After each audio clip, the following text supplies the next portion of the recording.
What would you do if a huge, lumbering, giant tree monster came a-knocking at your window late one night? Yeah, I'd hide under the bedsheets as well.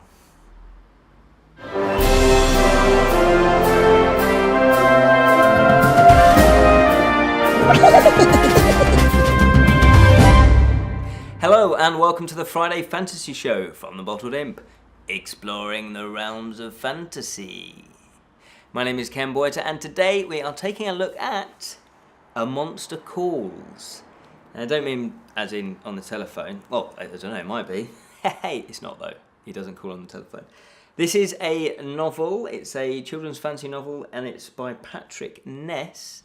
But it is actually based on an original idea by the fantasy writer Siobhan Dowd. And it's illustrated, well, I should mention the cover illustration actually by Jim Kay. And the reason why I mention the illustration is because this book, I believe, is the only book to win 2 Carnegie medals for writing, I think. One's for the actual book and one is for the cover.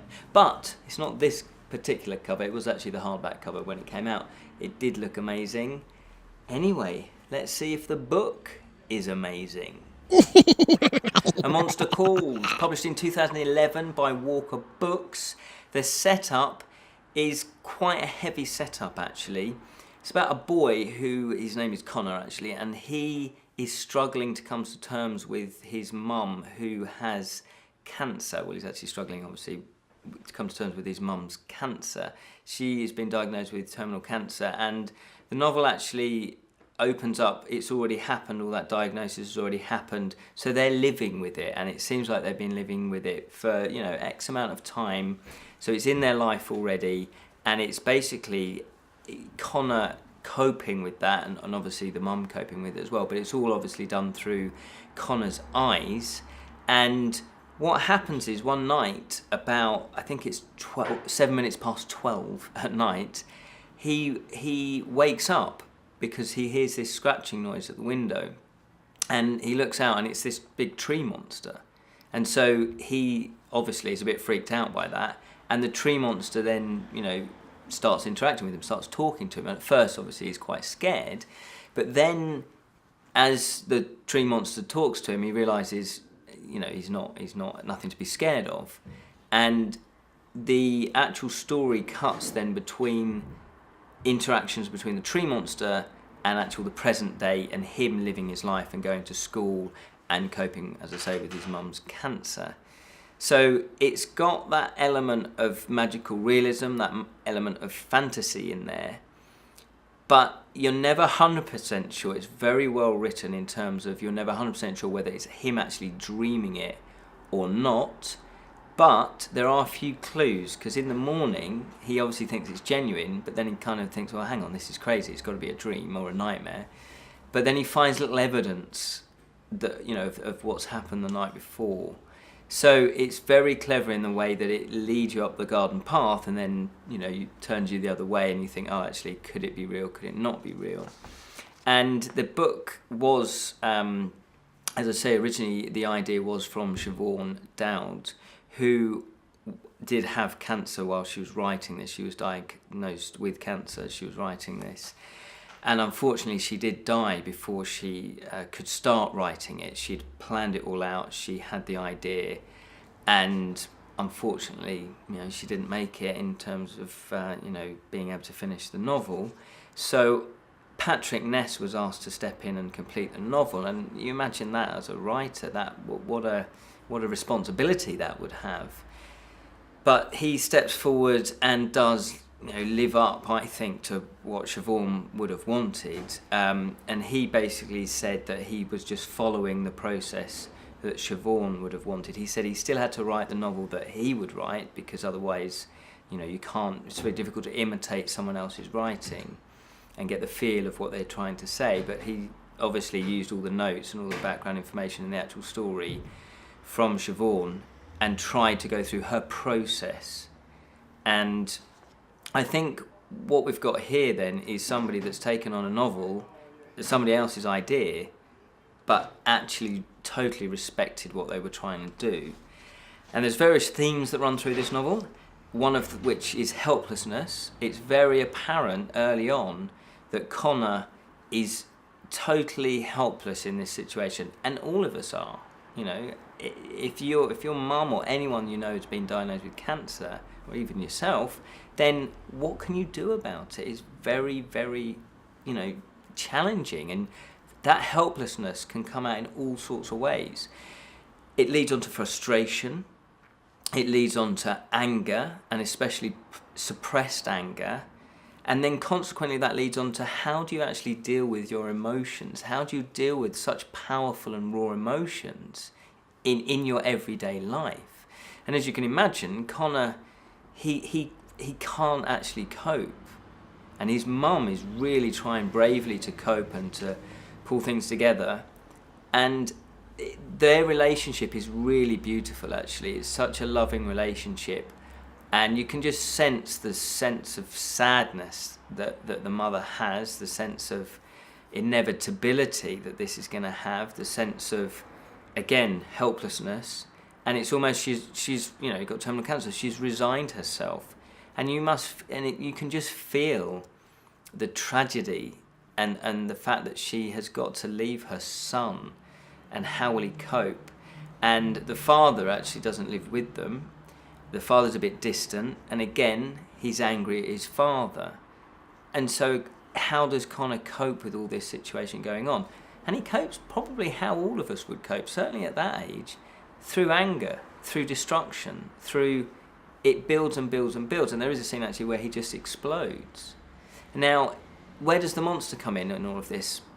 Very interesting. I kind of personally think that was his mechanism, that was his way of making what he couldn't understand, his emotions, into something real, into something tangible that you can see and you can interact with, and you can actually try to talk to and understand a bit better. And the monster says, I'm here because you called me here. And Conor's like, don't be ridiculous, of course I didn't. And he doesn't understand that situation. And the monster does insist that, he doesn't explain why, but he also says that I'm going to tell you, I think it's 3 stories. He's going to tell you some stories that will help you when you're ready to hear them. And so these stories get told to Conor, and again, it's a beautiful relationship that the monster and Conor has, because I guess in some respects it's that father figure that's lacking in his life, somebody he can identify with, somebody that he can project all of the fatherly qualities that you would want into something tangible and real. And so you get this sense all through the novel that Conor and his mum and the monster are very interlinked, and especially, you know, to help. It's a massively, you know, it's a big coping mechanism. There's also the importance of friendship that runs through this novel. He has a friend at school, and she is, you know, very keen on him. I think she kind of has a bit of a crush on him, but they're very good friends. And Conor, again, he doesn't quite know how to cope with that. Everything's happening, and he just can't cope with friendships. And so he kind of takes it out on her, and he's not too nice to her at some points. And then he realises that, and so you have that nice situation where luckily the friend is a friend, and she understands what he's going through as much as she can. Obviously, it's very tricky to know if someone's going through this, how they can feel. But she is just there, and that's what friendship is about, just that loyalty. You know, if somebody's going through a bad time, they're not necessarily going to be themselves. So if they say or do things that hurt you as a friend, then you kind of give them some slack, don't you? Because you want them to get better, you want them to cope. And if you can support and just take that and be that kind of kicking bag for a while, then hopefully the friendship can survive, and then, you know, you've helped them in the best way you can, which is just being loyal and actually just supporting your friend. There's also the importance of stories, imagination and fantasy. And as I say, we as humans, I just think we as humans, we need fantasy, we need that escape. If you've had a really stressful day, most people kind of will chill out, they want to get away from it, or they will do something, they will go down the gym, they'll play squash, they'll do whatever, they'll watch telly just to get away from it. And that's the importance of fantasy. escaping into your own world where you are in control, where you know about the rules. And that's what Conor does. This is how I interpret this as the monster. He is in control. This is his world where nobody can touch him, nobody can injure him, hurt him, bully him, make fun of him or anything like that. It's an escape route. And not only that, it's a healing one. And all through the book, the monster feels very wise, very loving, almost like, I don't know, Gandalf figure. Obviously Gandalf is a lovely grandfatherly figure who's wise and doesn't judge, just lets you be you and hopefully guide you to where you need to be. And that's exactly what the monster does. I don't want to give any spoilers away, but it was beautifully played out. The storytelling characters are amazing. It's really nicely done. There's a slow build-up of things, of the story, and each chapter does build on the last.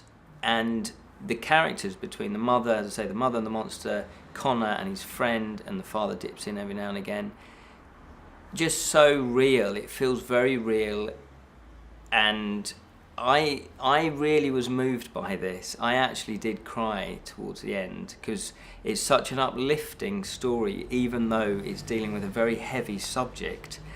I really, really love this book. I thought the way that it deals with the subject isn't patronising. It doesn't talk down to children. It's just kind of as it is.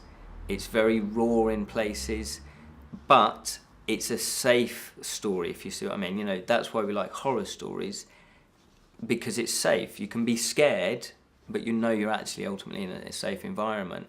And it's the same with this.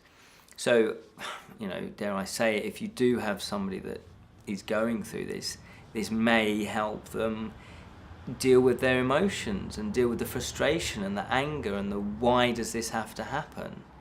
And I remember, when I was a kid, my parents split up, they divorced, and I was full of rage, full of anger, and I didn't know why.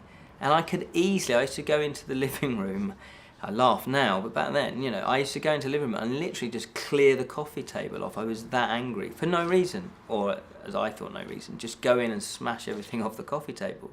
And Conor's approach is fairly similar. So, I would totally recommend this. There are some lighter moments in there as well, but ultimately it is a heavy book, but it's worth it. It's very well done. It's satisfying. The writing is excellent.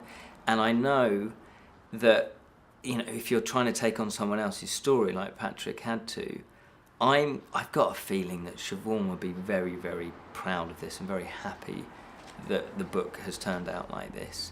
Definitely recommend it. That's A Monster's Call. No, what's it? A Monster Calls. There it is. There's only one monster.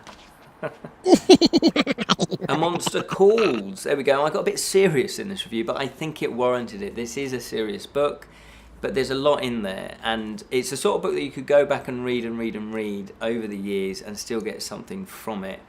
And I would thoroughly recommend this. Definitely. It's one of these books that you think about afterwards for quite a while, and it sits with you, and I'm still kind of not affected by it as such still, but if ever I think about this, I am affected by it because it's quite profound as well.